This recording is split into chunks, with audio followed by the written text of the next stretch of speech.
I would like to ask Professor Navid Farnia from Wayne State University, USA, to please start the presentation. I would also appreciate if you want to add to the very brief introduction of you that I gave. We'll welcome that. And I would also appreciate if you can stick to the 20 minutes time span, and so that we can have some sort of question and answer in the end.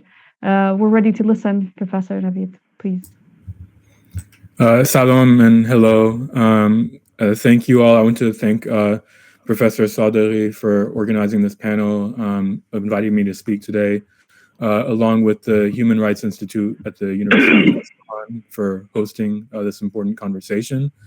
My talk today will delve into Iran, a bit into Iran's nuclear program, but my focus, and I believe the reason why I've been asked to speak, is to discuss actually U.S. imperialism and counter-revolution.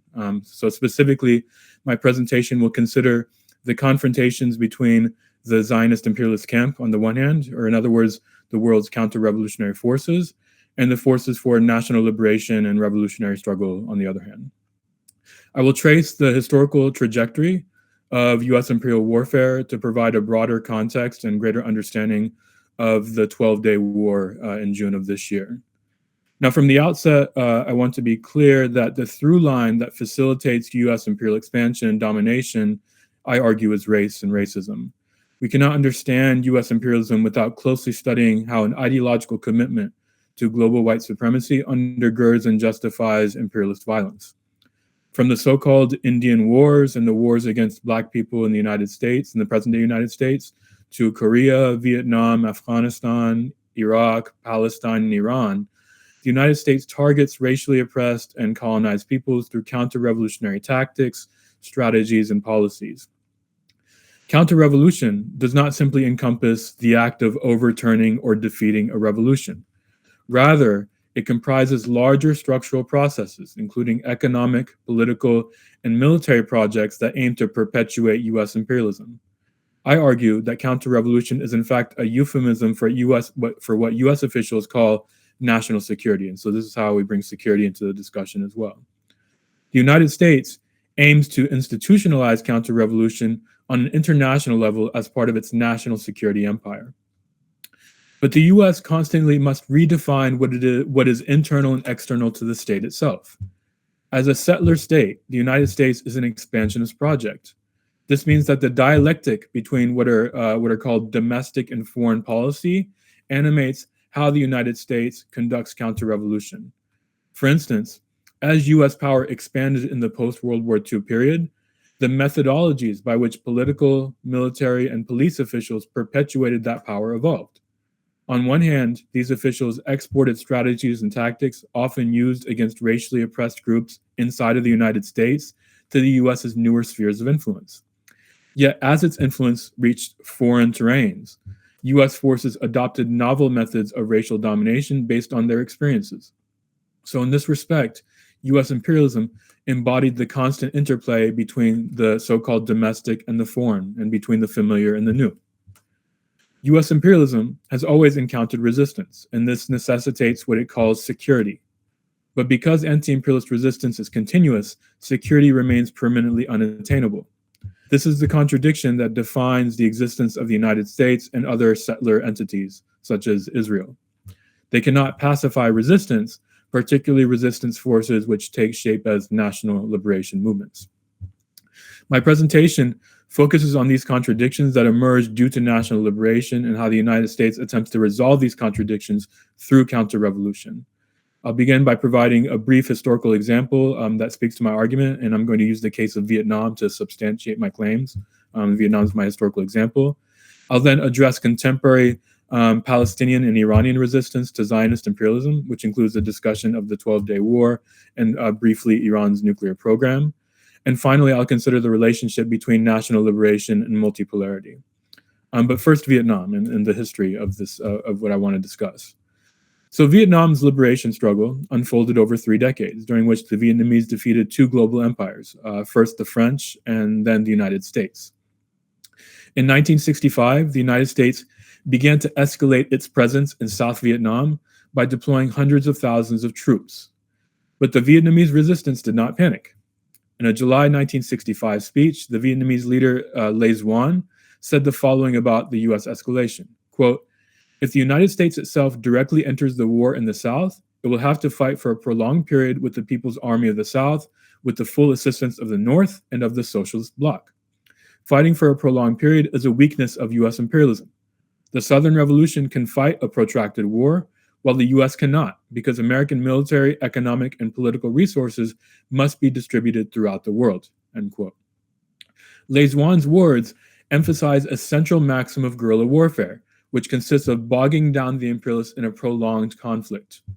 The Vietnamese essentially forced the United States to fight on their terms. Meanwhile, the U.S. attempted to combat Vietnamese guerrilla tactics by waging a counterinsurgency campaign. This entailed physically separating the Vietnamese population from the guerrilla fighters in order to isolate and expose the latter. U.S. military forces removed Vietnamese peasants from their communities and relocated them to tightly confined and heavily surveilled spaces. This process also aimed to encourage Vietnamese people to permanently leave their homes in the countryside and to move to urban areas. In a 1968 article called "The Bases of Accommodation," political scientist Samuel Huntington argued that the counterinsurgency and its forced displacement strategy constituted a legitimate instrument of U.S. policy.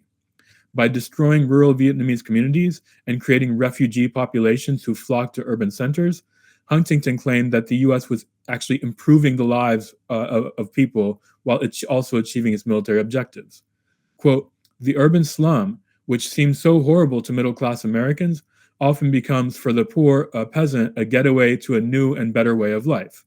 So in short, Huntington was basically saying that the United States was bombing Vietnam into the future. And these ideas should sound familiar for our present moment as well. Huntington also described the military benefits of forced urbanization. The National Liberation Front, which was the guerrilla organization that the United States was fighting against in South Vietnam, was, according to Huntington, a, quote, "powerful force which cannot be dislodged from its constituency so long as the constituency continues to exist," end quote. By forcing the rural population to urban centers, the counterinsurgency destroyed the National Liberation Front's constituency, Huntington argued. These policies nonetheless reflected the reality that the United States could not attain victory on the battlefield.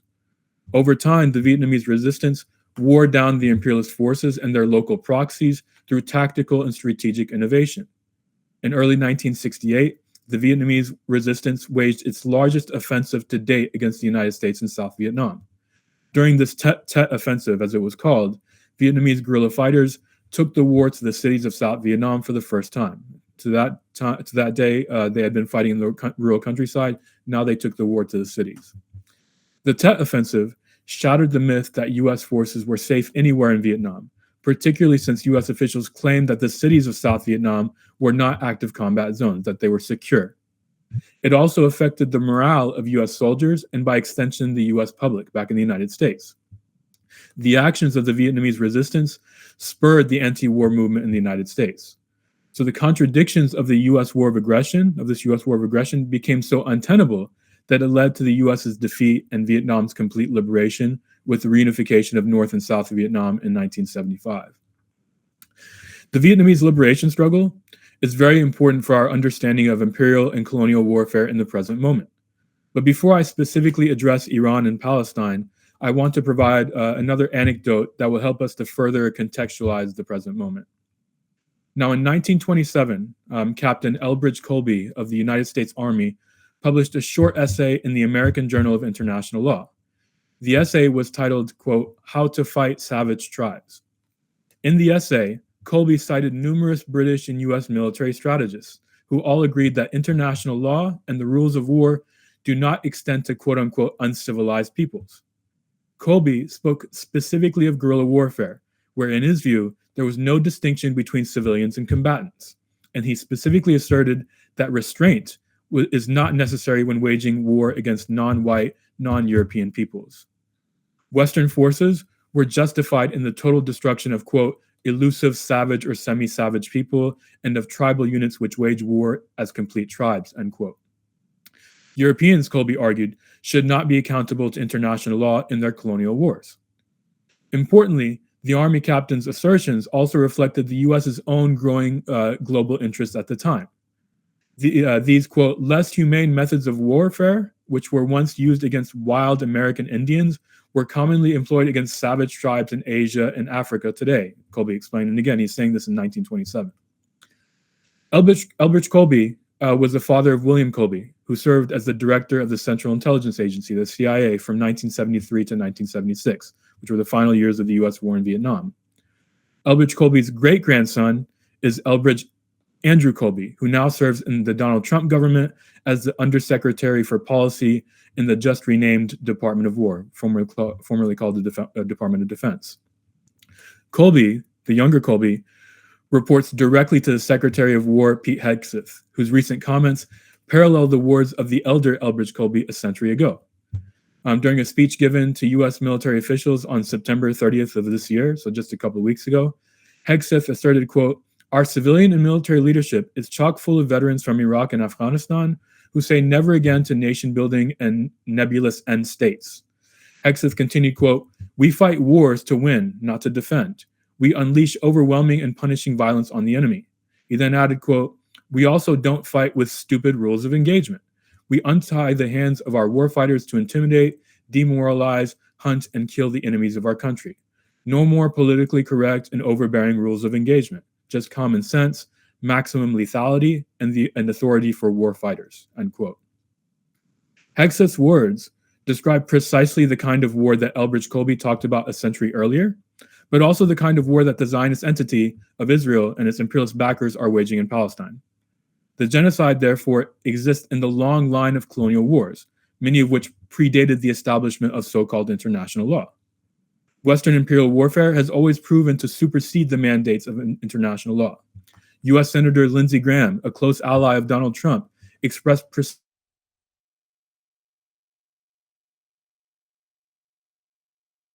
the United States, France, Germany, or Great Britain. He said, quote, this is because it was not conceived to target these nations. So in short, U.S. officials are publicly acknowledging what has long been understood in global South countries. International law was designed to codify and perpetuate the domination of imperialism's victims. But my focus here is less on the law itself and more on the imperial violence and warfare that facilitated its creation, and which continues today. The war in Palestine must be understood from two different vantage points. While the Palestinian liberation struggle is fighting a war for liberation, a revolutionary war, the Zionist imperialist forces are fighting a war of extermination, a counter-revolutionary war. In both respects, we see continuities with colonial wars of the past. The U.S.'s wars against indigenous nations, for instance,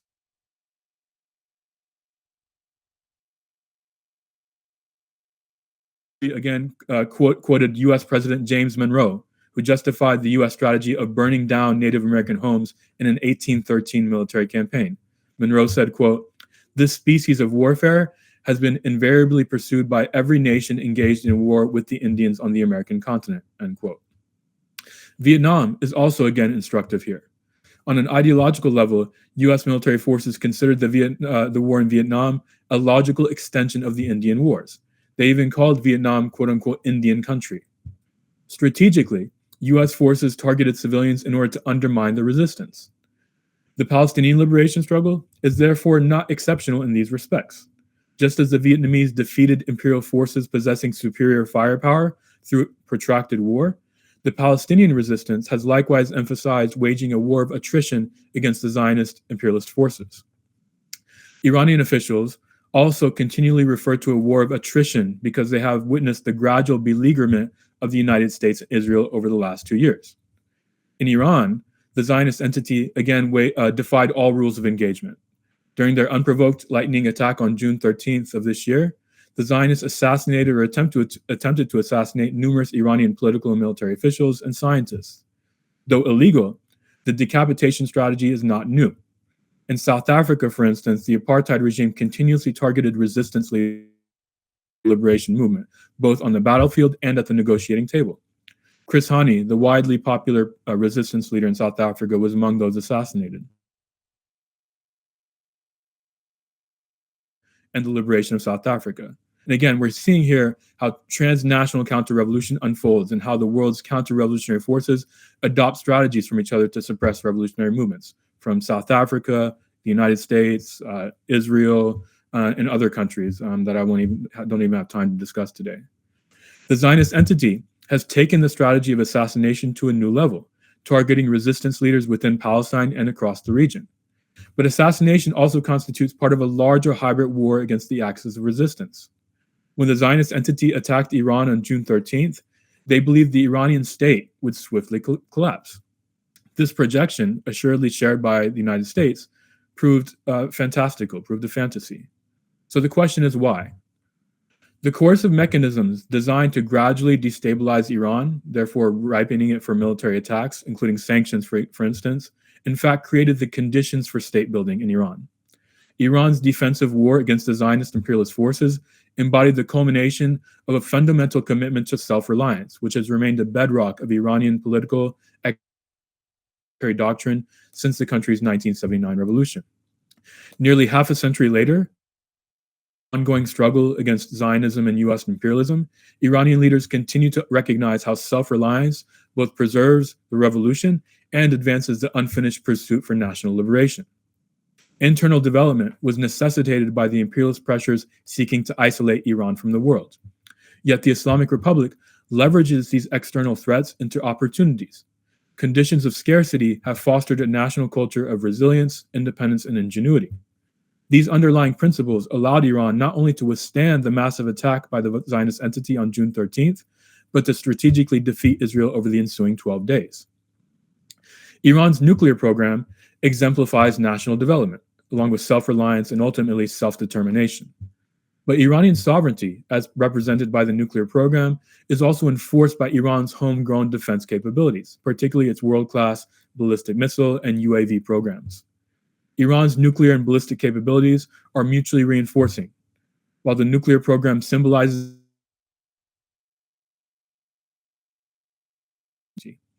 during this year's nuclear talks, the United States and its European allies persistently demanded that Iran dismantle its ballistic missile systems.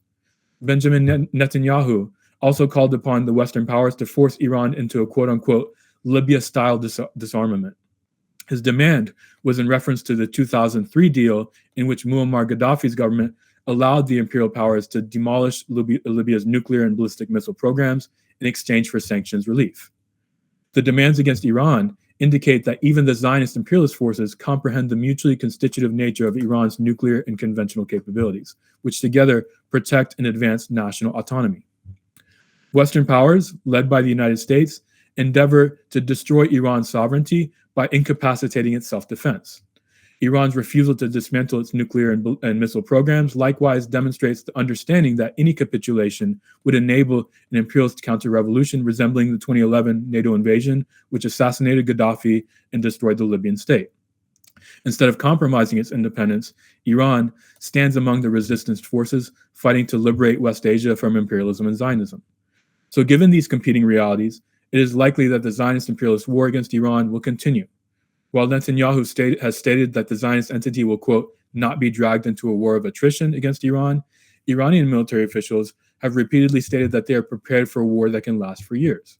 Like their Vietnamese predecessors and their Palestinian contemporaries, Iranian officials know that they can rely on a protracted war to degrade the morale, willpower, and strategic capacity of the Zionist imperialist forces. The international landscape is favorable for Iran against the decaying U.S. empire and its decrepit Zionist outposts.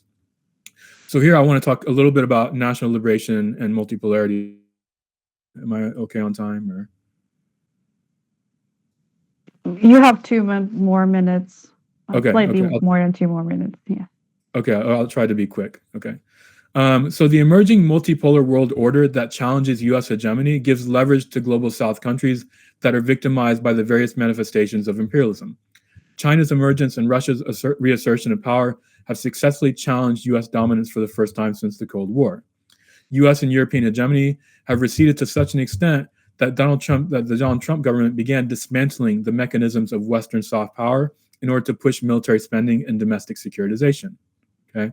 Incidentally, anti-imperialist movements are South Pacific to the Caribbean, right?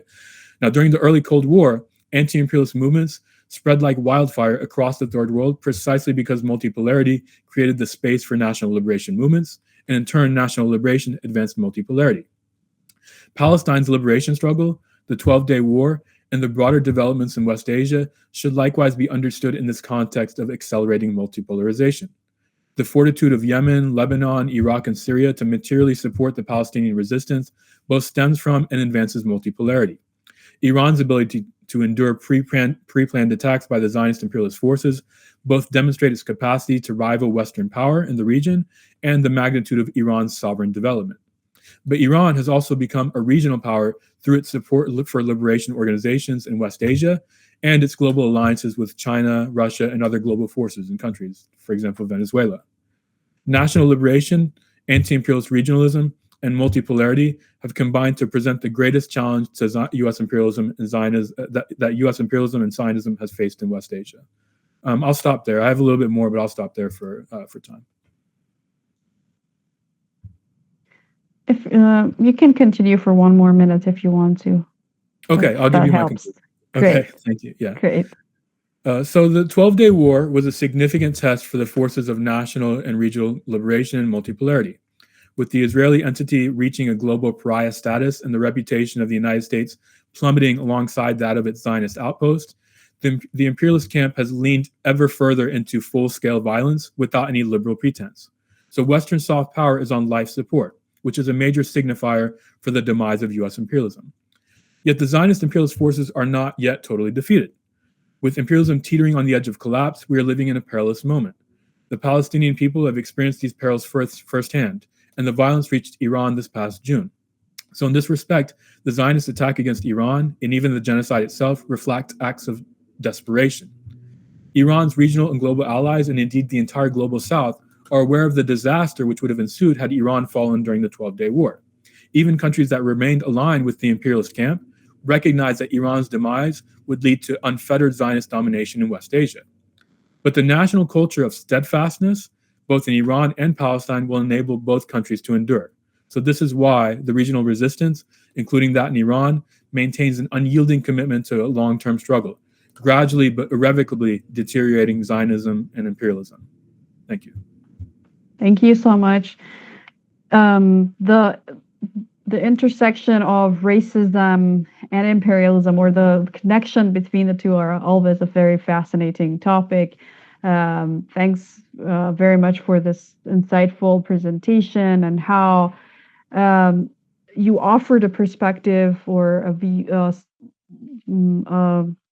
perspective through which we can understand the issue of nuclear weapons, especially the Iran's nuclear program and all the pressure that are imposed on the Iranian nation on the pretext of its nuclear program can be seen through this imperialism and anti-imperialism perspective, and how this is related also to colonialism and stands on allowing for the subjugation or more oppression of racially and racially oppressed nations. This was very interesting, and I really liked how this is promising at the same time that it does not mean the end of all the crises that we have, that Western soft power is on life support. This is especially with the genocide, the ongoing genocide in Palestine, we have seen this very clearly. Professor